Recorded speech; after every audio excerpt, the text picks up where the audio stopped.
That was pretty rough. And then I heard today they threw a flashbang into a car full of black children.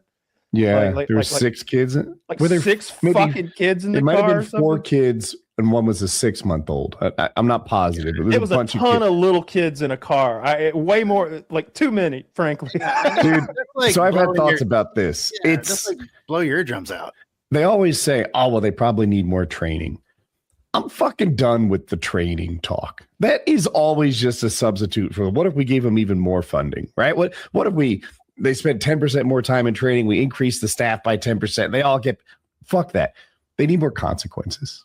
That's what this needs. I've never had a day of training, and I already know not to drag limp bodies and beat them up while they're disabled. I've never had a day of training, and I'm already aware that you don't throw a flashbang into a car filled with kids and babies. It's not a training issue. It's a consequence issue. True. That shouldn't have happened. There's no excuse for throwing a flashbang into a car full of children. Like there's just not. Like you should know who's in the car before you do it. They should hold supervisors responsible for hiring maniacs, and they should hold maniacs responsible for being maniacs. I'm fucking fed up with that. They just need more training talk. It's horseshit.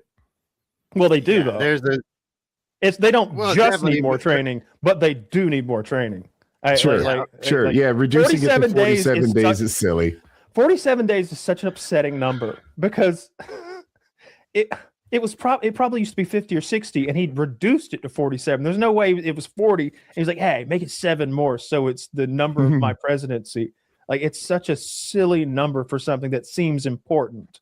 It seems that the amount of days that they get trained should be vitally important if they're going to be going door to door with suppressed rifles. Take off the masks, put on the body cams, add some consequences. Add the body cams. Add some consequences, and we'll have a better force. I definitely think they should all be wearing body cams. I don't know why they're not. I know they don't have to, and I don't like that. I guess it's because they're federal officers and not like police officers or something like that. But, man, it would add a lot to transparency if they just all had a goddamn body cam on.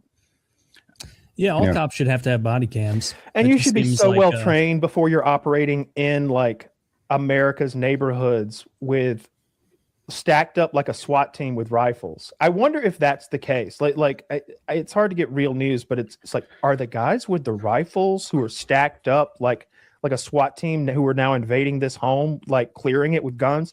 Did they only have 47 days of training? Did they go from Call of Duty to less than 2 months of training to this? Is that what happened? Because that's crazy to me.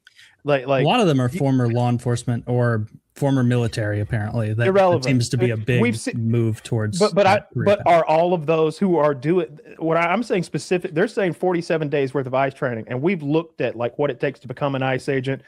They're taking anybody. You've seen some of the fatsos they've got, so clearly there's no physical requirements. But I've seen people with Nazi tattoos and shit, so clearly there's no like moral requirements. I think they're taking anybody and everybody they can, and you're going from Call of Duty, 47 days of training, to patrolling America's neighborhoods with long guns. Yeah, and it's like, I live in Gainesville, Georgia, which means that like somebody who is here illegally affects my life in a negative way almost every day.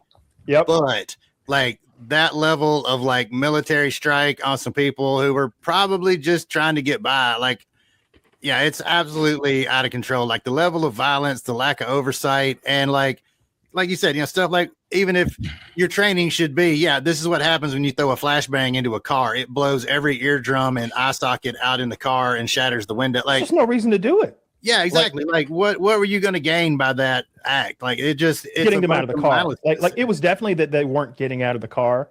Like I guarantee the driver was disobeying commands to get out of the car. Which is one thing. It's like, I always say this, and I don't mean this in a way to excuse the people who throw flashbangs into cars, but you wouldn't have had to get a flashbang into my car to get me out of it. You just had to say, get out once. And whether I was in the wrong or the right wouldn't play into it.